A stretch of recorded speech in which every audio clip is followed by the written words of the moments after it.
Hello friends, स्वागत है आपका मेरे यूट्यूब चैनल दीप क्लासेस में, जिसमें हमारा आज का टॉपिक है स्कंदगुप्त नाटक के महत्वपूर्ण अंशों की सप्रसंग व्याख्या।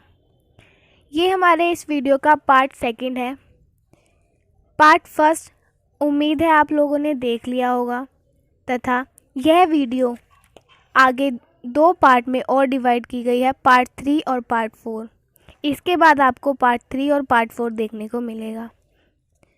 अगर आप हमारे YouTube चैनल पर नए हैं या आपने अभी तक हमारे YouTube चैनल को सब्सक्राइब नहीं किया है तो इसे सब्सक्राइब करें, जिससे हमारे आने वाले वीडियो के सभी नोटिफिकेशंस आप तक पहुंच सके। चलिए अब हम अपना टॉपिक स्टार्ट करते हैं। स्कंदगुप्त नाटक का 7वां महत्वपूर्ण अंश है पुरुष है कुतूहल और प्रश्न, और स्त्री है विश्लेषण, उत्तर और सब बातों का समाधान। पुरुष के प्रत्येक प्रश्न का उत्तर देने के लिए वह प्रस्तुत है। उसके कुतूहल उसके अभावों को परिपूर्ण करने का उष्ण प्रयत्न और शीतल उपचार। अभागा मनुष्य संतुष्ट है बच्चों के समान। पुरुष ने कहा क, स्त्री ने अर्थ लगा दिया कौवा, बस वह रटने लगा। बात करें इस अंश के प्रसंग की तो स्कंदगुप्त का धातुसेन मेधावी दार्शनिक पात्र है। वह जीवन के अनेक गंभीर प्रश्नों पर अत्यंत अर्थगर्भित टिप्पणियां करता है। प्रस्तुत संदर्भ में वह पुरुष और स्त्री के परस्पर संबंध पर अपना मत व्यक्त करता है। उसके अनुसार पुरुष की आकुलता और विकलता का कारण तथा उसकी शांति का उपकरण भी स्त्री है। अब हम इस अंश की व्याख्या देखेंगे। पुरुष कौतूहल और प्रश्न है, अर्थात अबोध बालक के समान प्रत्येक वस्तु के प्रति कौतूहल और प्रश्न करने के कारण सदैव उद्विग्न रहता है। किंतु जिस प्रकार कौतूहल और जिज्ञासा की सामग्री का विश्लेषण करके उद्विग्न व्यक्ति को सांत्वना प्रदान की जाती है, उसी प्रकार स्त्री पुरुष के संकल्प, विकल्प और मानसिक द्वंद्व का शमन करके उसमें उद्विग्न मन को शीतलता प्रदान करती है। पुरुष के प्रश्न स्त्री के उत्तर द्वारा समाधान प्राप्त करते हैं। पुरुष का अभाव आकुल मन, नारी का सरस प्रेम और कोमल सरस व्यवहार पाकर शांत होता है। पुरुष सदैव अपने मन में जिस अतृप्ति, अभाव और अधूरेपन का अनुभव करता है, वह तब तक शांत नहीं हो सकता जब तक कि नारी का सहयोग, प्रेम, सहानुभूति प्राप्त ना कर ले। स्त्री का व्यक्तित्व मोहक, सरस, पुरुष को लुभाने वाला तो होता ही है, साथ ही वह नारी भोली भाली तथा अबोध भी नहीं होती। कई बातों में वह पुरुष से भी अधिक चतुर और कल्पनाशील होती है।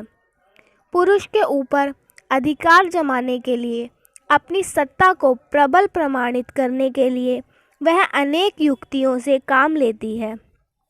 पुरुष उसकी रूपाशक्ति तथा मोहक आकर्षक के जाल में फंसकर अपनी सभी बातों को मान लेता है, और स्त्री पुरुष की यह दुर्बलता जानती है, अतः गलत तर्क देकर, मीठी मीठी बातें कहकर अपनी बात मनवा लेती है, और इस प्रकार दुर्बल व्यक्ति वाला पुरुष स्त्री के हाथ का खिलौना या कठपुतली बन जाता है।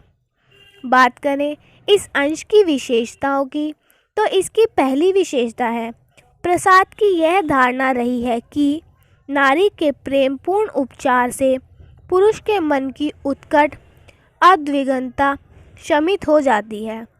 नारी के बिना पुरुष अपूर्ण है। दूसरा, भाषा दार्शनिकों तथा कवियों जैसी है। तीसरा, इसमें सूत्र शैली का प्रयोग हुआ है। स्कंदगुप्त नाटक की आठवीं महत्वपूर्ण अंश है एक द्विमेध नारी हृदय में विश्व प्रहेलिका का रहस्य बीज है।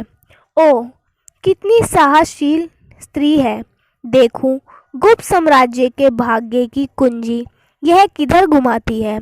परंतु इसकी आंखों में काम पिपासा के संकेत अभी उबल रहे हैं।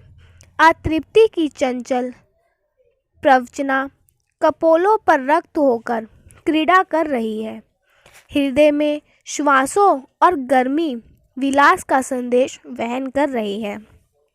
बात करें इस अंश के प्रसंग की तो प्रस्तुत कथन प्रसाद जी द्वारा रचित नाटक स्कंदगुप्त के प्रथम अंक के चतुर्थ दृश्य के अंतिम भाग से लिया गया है। अनंत देवी भाटक को अपनी गुप्त योजना बताकर चली गई। उसे सुनकर उसके हृदय में साहस और महत्वाकांक्षा पर विचार करते हुए नाटककार कहता है कि अब हम इस अंश की व्याख्या देखेंगे, जिसमें नाटककार कहता है कि इस नारी के रहस्यमय हृदय में विश्व में घोर विनाश कार्य करवाने की तीव्र आकांक्षा है। अनंत देवी एक महत्वाकांक्षा वाली नारी है। वह गुप्त साम्राज्य को किस दिशा में ले जाना चाहती है, इस विषय में कुछ कहा नहीं जा सकता, क्योंकि उसका हृदय रहस्यमय है। गुप्त साम्राज्य का भविष्य निश्चय ही इस नारी के हाथों में है। यह इसे पतन की ओर ले जाती है या उत्थान के मार्ग पर अग्रसर करती है, कुछ कहा नहीं जा सकता। इस नारी के नेत्र काम भावना की प्यास के घोतक हैं। इसके नेत्रों में उसकी कामातुरता अभिव्यक्त हो रही है। इसके कोमल लाल नेत्रों से काम वासना की लहरियां स्पष्ट झलक रही है।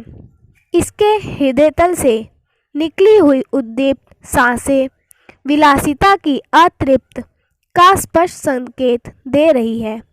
इसके रक्तिम कपोलों का सूर्योदय भी इसकी चंचलता, कूटनीति तथा विश्वासघात का परिचायक है। बात करें इस अंश की विशेषताओं की।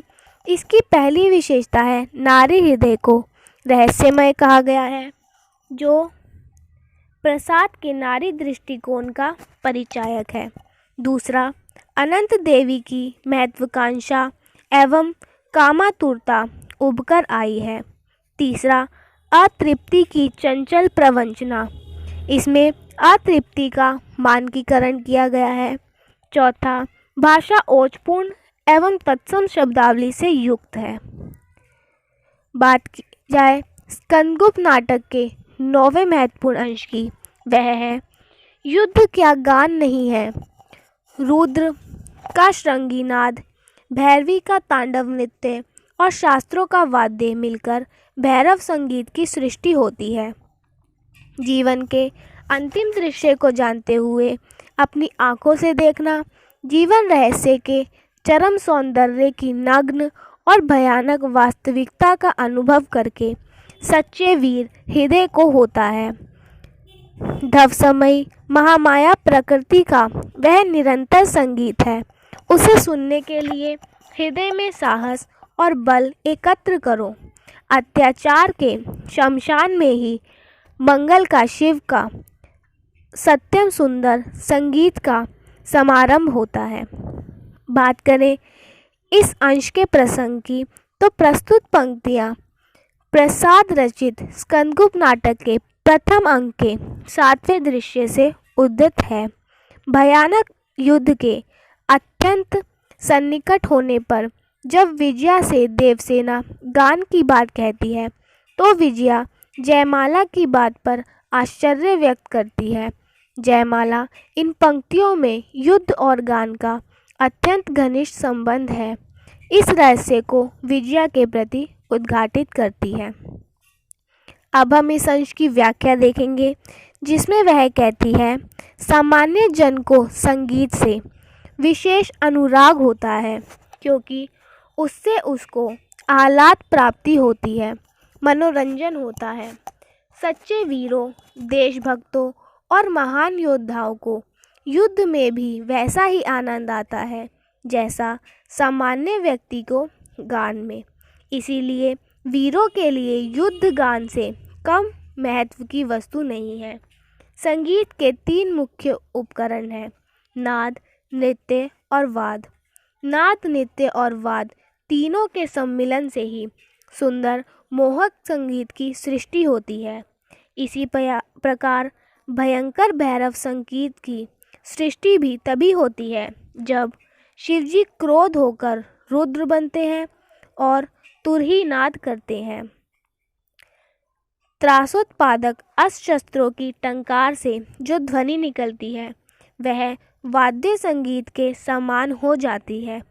प्रलय की बेला में शिवजी को रुद्र बनना पड़ता है और भगवती को चंडी। प्रलय से बढ़कर भयानक दूसरा युद्धस्थल नहीं हो सकता। जब इतने भयंकर समय में भी भैरवी राग की सृष्टि हो सकती है तब निश्चय ही युद्ध और गान का अत्यंत घनिष्ठ संबंध है। जिस प्रकार मनुष्य का जन्म अवश्यंभावी है उसी प्रकार मृत्यु भी स्वयं सिद्ध है। एक ना एक दिन सभी को यहाँ से कूच करना है। घर में मरे तो क्या, युद्ध में मरे तो क्या। रणभूमि में प्राप्त मृत्यु श्रेयस्कर है। इससे व्यक्ति को कीर्ति लाभ होता है। यही कारण है कि वीर युद्ध में लड़ते लड़ते मृत्यु का वरण करना पसंद करते हैं। ऐसी मृत्यु का अंतिम क्षण जीवन की समस्त सुंदरता का अत्यंत उज्जवल, सत्य और भयंकर क्षण है। सच्चा वीर बड़ी बेसब्री से इस क्षण की प्रतीक्षा करता है। उसकी यह इच्छा युद्ध भूमि में ही पूर्ण होती है। यह युद्ध विश्व की विध्वंसकारी महामाया रूपी प्रकृति के संगीत के समान है। इस संगीत के सुनने का वास्तविक आनंद वही प्राप्त कर सकता है जो इसमें भाग ले, और इसमें वही भाग ले सकता है जो शूरवीर, साहसी एवं धैर्यशील हो। प्रलय रूपी शमशान के अत्याचार रूपी मुर्दे जलाए जाते हैं। अत्याचारों का अंत ही मंगल है, सुखकर है। यही शिव और सत्य है। युद्ध में जीवन के सत्य मृत्यु का दर्शन होता है। युद्ध में संहार का दृश्य क्षत्रियों को सुंदर प्रतीत होता है। इसे देखने के लिए हृदय में साहस और बल एकत्र करना होगा। अतः वीरों, आओ साहस बटोरो। अत्याचारियों का नाश करने के लिए किए गए युद्धों में तुम्हें जीवन का सच्चा, सुंदर और मंगलिक संगीत सुनाई देता है। अब हम इस अंश की विशेषताएं देखते हैं। इसकी पहली विशेषता है, कृष्ण ने गीता में निराश और महंत अर्जुन को युद्ध करने की प्रेरणा देने के लिए इसी प्रकार के वचन कहे थे। दूसरा, शमशान में मंगल के दर्शन शब्दों का अभिप्राय यह है कि युद्ध क्षेत्र में मृत्यु होने पर योद्धा को वीरगति, स्वर्ग प्राप्ति होती है। तीसरा, कविता में तो सांग रूपक प्रायः बांधा जाता है, पर यहाँ गद्य में भी इतना उत्कृष्ट सांग रूपक बांधकर प्रसाद जी ने अपनी अमोघ प्रतिभा का परिचय दिया है। फ्रेंड, स्कंदगुप्त नाटक का 10वां महत्वपूर्ण अंश है, पवित्रता की माप है मलिनता, सुख का आलोचक है, दुख पुण्य की कसौटी है पाप। विजया, आकाश के सुंदर नक्षत्र आँखों से केवल देखे ही जाते हैं।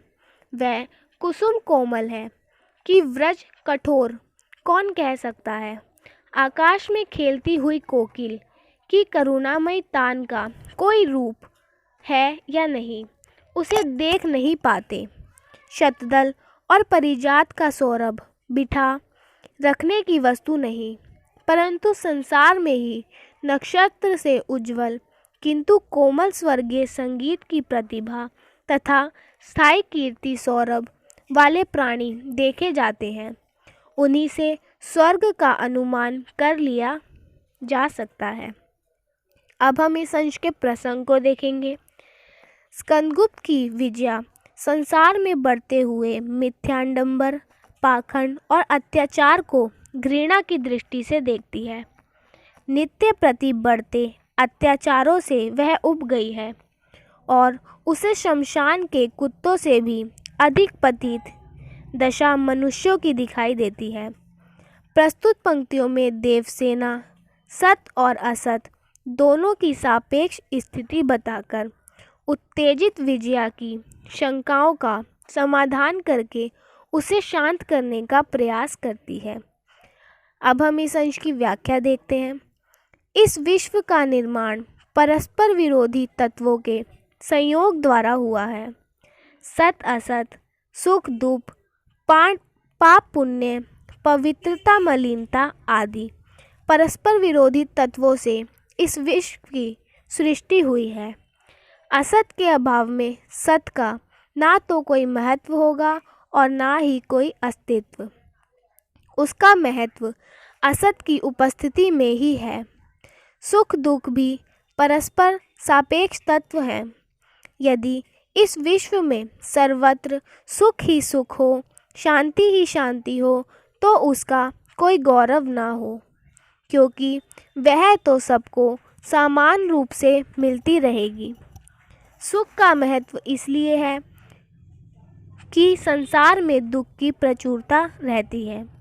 संयोग का महत्व वियोग के कारण और वियोग का महत्व संयोग की विद्यमानता के कारण है।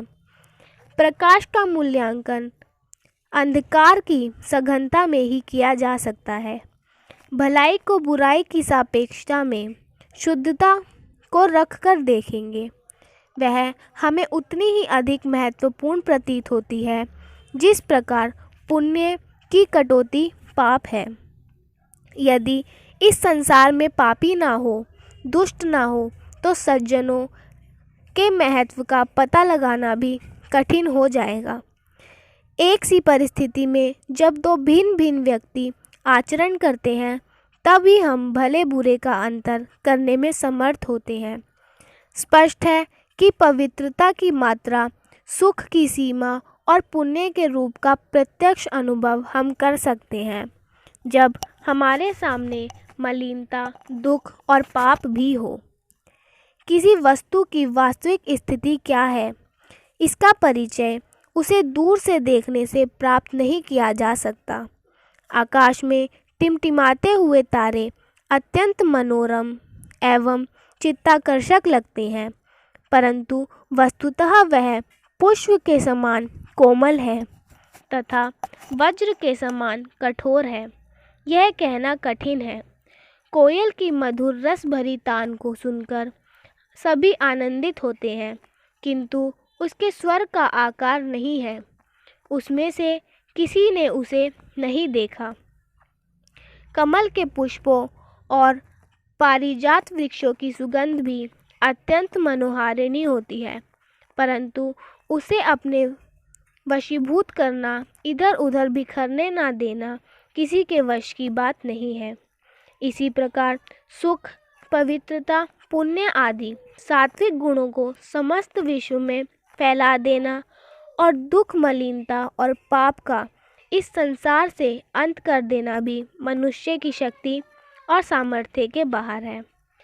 संसार में अधिकांश व्यक्ति दुर्बल, पाप कर्म करने वाले, पर उनमें से अनेक व्यक्ति तारागणों से भी अधिक मोहक, कीर्ति संपन्न होते हैं। ऐसे ही लोगों को देखकर हम स्वर्गलोक की कल्पना कर लिया करते हैं और सोचते हैं कि स्वर्ग में भी ऐसे ही दिव्य गुणों से संपन्न लोग होते होंगे। ऐसे लोगों की संख्या इस धरती पर तो अत्यंत है। स्वर्ग में ऐसे लोगों का ही बाहुल्य होता होगा। अब हम इस अंश की विशेषताएं देखते हैं। इसकी पहली विशेषता है, यहाँ प्रसाद जी का चिंतक एवं दार्शनिक रूप प्रकट हुआ है। दूसरा, भाषा और काव्यात्मकता का अलंकृति है। अब हम स्कंदगुप्त नाटक की 11वें महत्वपूर्ण अंश को देखेंगे, जो है नए ढंग के आभूषण वसन भरा हुआ यौवन, सब तो चाहिए ही, परंतु एक वस्तु और चाहिए। पुरुष को वशीभूत करने के पहले चाहिए धोखे की। मेरा तात्पर्य है एक वेदना अनुभव करने का, एक विह्वलता का। अभिनय उसके मुख पर रहे, जिससे कुछ आड़ी तिरछी रेखाएं मुख पर पड़े और मूर्ख मनुष्य उन्हीं को लेने के लिए व्याकुल हो जाए, और फिर 2 बूंद गरम गरम आंसू, और उसके बाद तान वागीश्वरी की करुण कोमलता, बिना इसके सब रंग फीका। चलिए अब हम इस अंश के प्रसंग को देखते हैं। प्रस्तुत पंक्तियाँ स्कंदगुप्त नाटक के द्वितीय अंक के प्रथम दृश्य से ली गई हैं।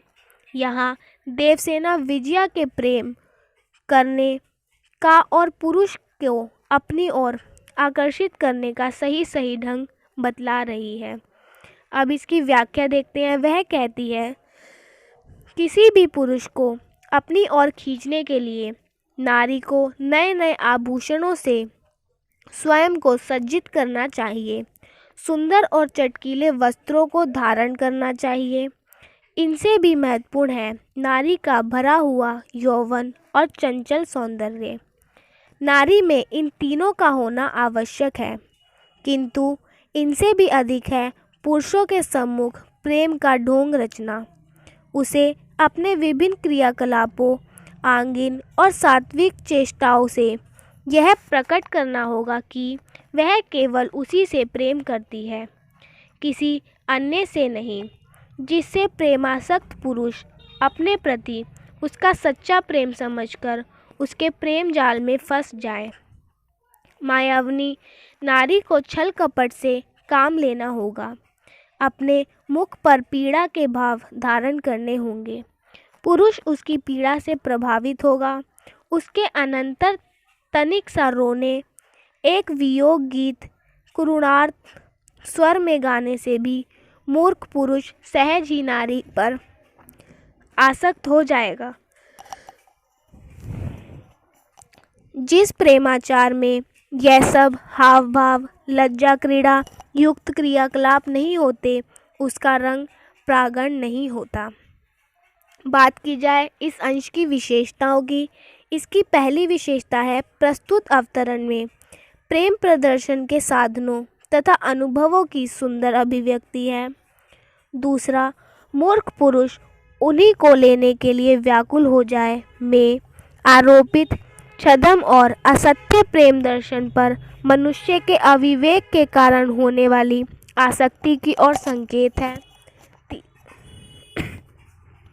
तीसरा, भाषा में व्यंजना और चित्रमयता है।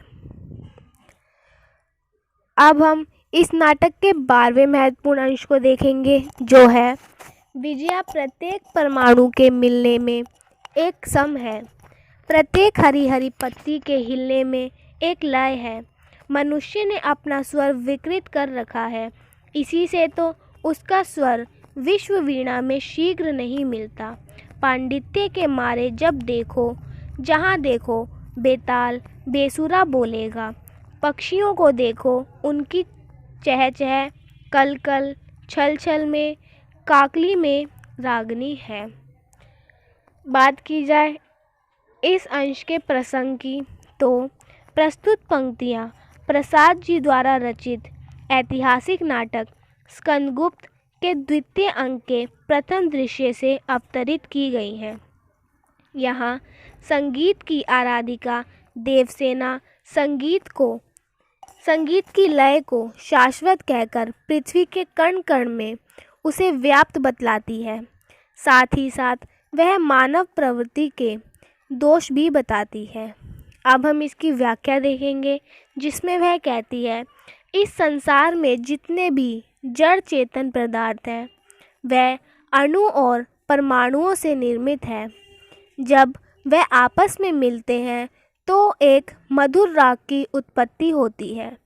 जब वृक्षों की हरी हरी पत्तियां हिलती है, कली चिटकती है, फूल खिलते हैं, तो उनमें एक लय होती है, ताल होता है, सम होता है, संगीत होता है। यद्यपि मनुष्य में भी यह गुण ईश्वर प्रदत्त है, परंतु मनुष्य ने इस स्वर को कृत्रिमता से, गर्व से बेसुरा और बेताल बना दिया है। उसका बेसुरा स्वर विश्व वीणा के स्वर में नहीं मिल पाता। हर पदार्थ में एक संगीत है, हर क्रिया में एक गीत है। विश्व की प्रत्येक वस्तु एवं सौंदर्य में एक लय है, पर मनुष्य अभिमान में वह समय असमय कृत्रिमता का आश्रय लेता है, जिससे उसका आचरण, कार्य, व्यापार बेताल और बेसुरे हो जाते हैं। इसके विपरीत जब पक्षी अपने स्वाभाविक स्वर में चहचहाते हैं तो उनके स्वर में भी एक लय होता है। इस प्रकार मानव पक्षियों तथा प्रकृति के अन्य पदार्थों में ही हीन हो गया है। बात करें इस अंश की विशेषताओं की, तो इसकी पहली विशेषता है इन पंक्तियों में संगीत की महत्ता और उसके शाश्वत होने का संकेत है। दूसरा, पांडित्य के मारे जब देखो बेताल बेसुरा मिलेगा। इस पंक्ति में व्यंग्य है, बुद्धिवाद की भी भर्त्सना की गई है। तीसरा, विश्व वीणा में रूपक अलंकार का प्रयोग किया गया है। चौथा, भाषा काव्यात्मक, अलंकृत एवं प्रभावपूर्ण है। पांचवा, देवसेना का संगीत में डूबा हुआ व्यक्तित्व यहाँ चिंतक रूप के साथ समन्वित किया गया है।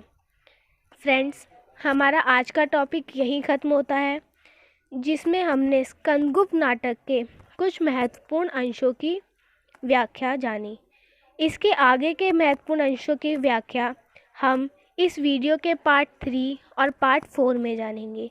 अगर आपको ये वीडियो पसंद आया हो तो वीडियो को लाइक एंड शेयर ज़रूर करें और हमारे चैनल को सब्सक्राइब करें, जिससे हमारे आने वाले वीडियो के सभी नोटिफिकेशंस आप तक पहुंच सके। Thanks for watching.